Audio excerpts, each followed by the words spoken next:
I think the early adopters of Bitcoin actually are undervaluing Bitcoin.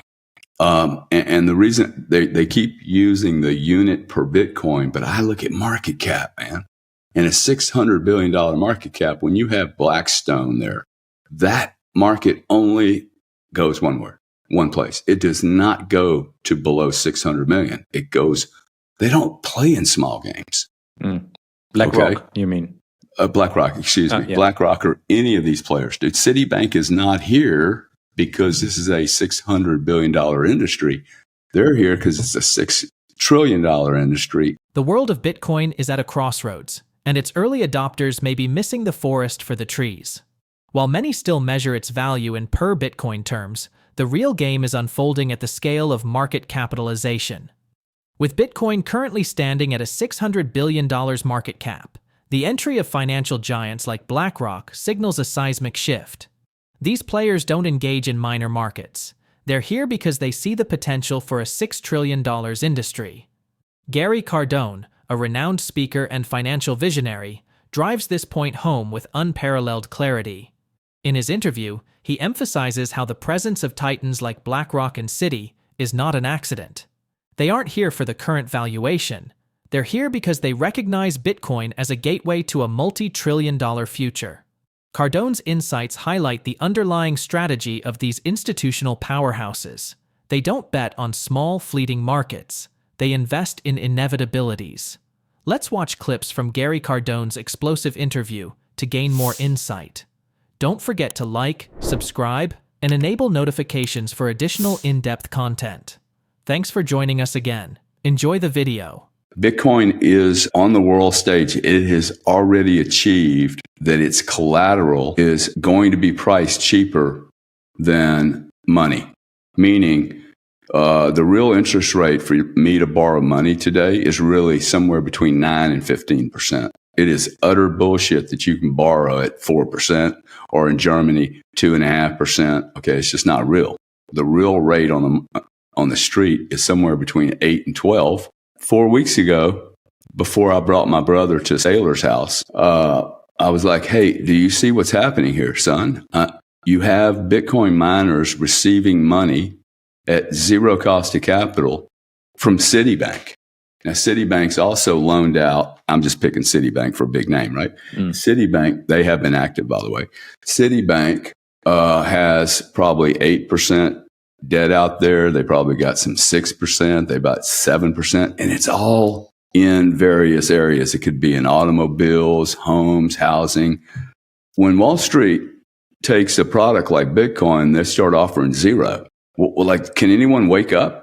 Yeah. They're saying this collateral and the opportunity, they want a piece of it and they're willing to do it at zero. They must be getting something from it, right? And what they're getting on the back end is volatility that most people don't fully understand.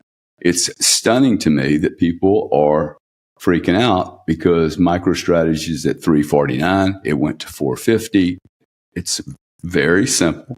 He sells stock in the market, the price goes down, and then he very, very smartly, using an algo that he's been using for 3 years, buys Bitcoin.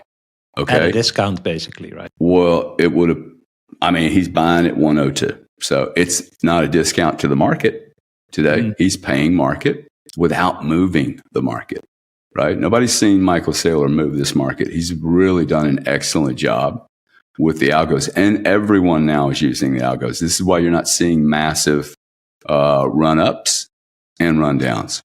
So I think a 6% retracement is child's play. I'm looking at this going, oh my God, man, this should have corrected 20% already.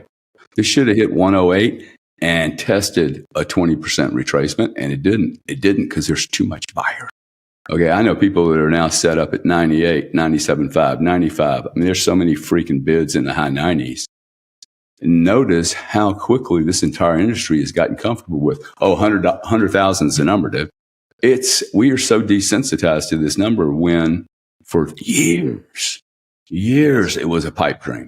First thing, for me, I don't personally like the chart of Bitcoin. I would prefer to look at the market cap of Bitcoin. And it's a little trick for me. because the unit price, it's had such a broad band, right? Like when Bitcoin was worth $600 billion, that would have been about 50% ago. No, that would have been about 60% ago, right? Market cap of Bitcoin right now, assuming there's 21 million units, which there isn't. There's only 17. See, I think this thing's priced incorrectly because it assumes there's 21 million units. So every time I look at Bitcoin, it's almost it's a little bit like the founders of businesses. I think the early adopters of Bitcoin actually are undervaluing Bitcoin.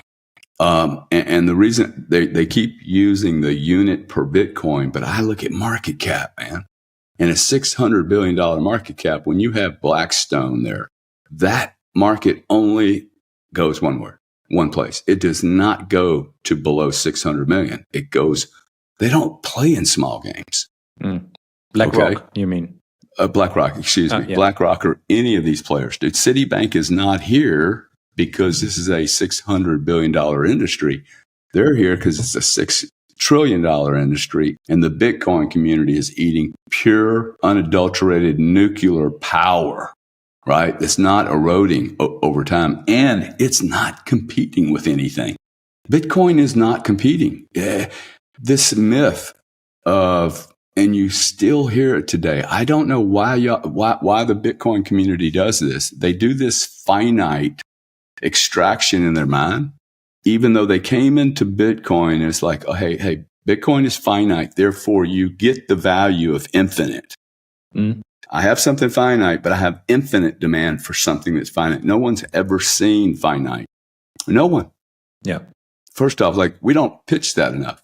Hey, Mr. Wealthy Guy, tell me something that's finite. My boat that I paid $30 million for. Awesome, dude. But there's only one of them and nobody's going to make a currency of it. Yeah. Show me something else that's finite. By the way, I can replicate that boat. For 31 million, I can replicate it. Maybe 27 million, I can replicate it. Market cap of 2 trillion. I can then compare that to, say, NVIDIA, 3 trillion, 3.5. Oh, what's their net asset value? See, I'm starting to ask people really cool questions. Excuse me, what's the net asset value of NVIDIA? They have no assets, dude. Bitcoin is transforming global finance, heralding a new era of possibilities. With a $600 billion market cap and financial powerhouses like BlackRock joining the revolution, it's clear this isn't just a digital currency. It's a trillion-dollar phenomenon in the making. Its unmatched scarcity and the strategic moves of institutions leveraging zero-cost capital are reshaping the financial landscape. This isn't speculation. It's the next chapter in economic evolution. As finite supply meets infinite demand, Bitcoin emerges as the most compelling asset of our time. Unlike saturated markets such as real estate and equities, Bitcoin opens a new frontier for wealth creation without dismantling existing systems. Its rise is not about taking from others. It's about generating unprecedented opportunities.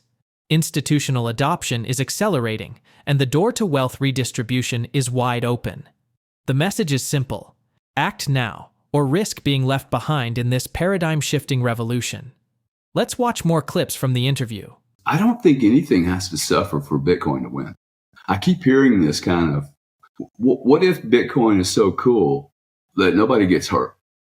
Yeah, it's not a zero-sum game, right? Like, when I came in here 4 years ago, I was hearing this, hey, the bond, we're going to suck all the energy from bonds. We're going to suck all the energy from real estate. We're going to suck all the energy from equities. I'm like, what if we're just maxed out on real estate, Rolex watches, villas? I think we discussed this before. What if consumption has hit peak?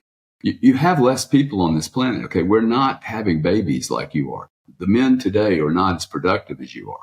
So if the population's going down and the boomers who have all the money, the suits, as you guys call me, my spending is going down, dude. I don't need 37 vehicles. I don't need 42 housekeepers. I don't need more villas and more airplanes and more helicopters. I need some Bitcoin because I got all that other shit. So what if we just have an allocation from all the distributions, from apartment buildings, commercial distributions, private equity distributions, income streams. That money does not get reinvested in the old world. It gets invested in Bitcoin. Now so it's an addition. It's accretive to everything. It's literally no one is suffering. I do not believe Bitcoin is unique in that. Look at what Sailor's doing. No one's getting hurt. In fact, everyone that's on the Sailor train, everyone is benefiting. The only person that is not benefiting from Bitcoin or their MicroStrategy trade, if they do it like conservatively and like you're investing in for your business, I don't think these people are, one, going to lose money, and two, their thesis is very, very different than I mean, they're loaded up on other stuff, man. And as long as the banks are benefiting greatly, if you really go through the supply chain, everyone is benefiting from this except the guy that does not get on the Bitcoin trade. The only guy that gets hurt in this trade is the guy that's passive, not listening, and doesn't act. That's it. That's a very interesting proposition. I think they'll get hurt in the back end because their asset values will go down compared to Bitcoin. But, that's a market. Not everybody's going to participate. Okay. In this case, Bitcoin is getting better and it's getting cheaper. It's getting cheaper relative to the value that it's taking over, dude. $100,000 when it's in it's hit the main arteries of every freaking economic system in the world. I have bankers calling me today that thought I was an idiot a year ago. I mean, they were like, we can't even bring you to the board. Now they're like, hey, can we bring you to the board? I'm like, f off, dude, you're a little late now. Okay. I don't need you. I've 5x my net worth since you started teasing me and not answering the phone. And now you guys are all running around with your heads cut off going, bro, there is a lot of money being made in this space here. So, I mean, I know a lot of people that didn't invest. I know people that said the internet was going to be bullshit. I just think it's a pity because it's a fascinating opportunity. And I think it's not a pity. Okay. It's the evolution of mankind or any organism. People get what they get when they get it.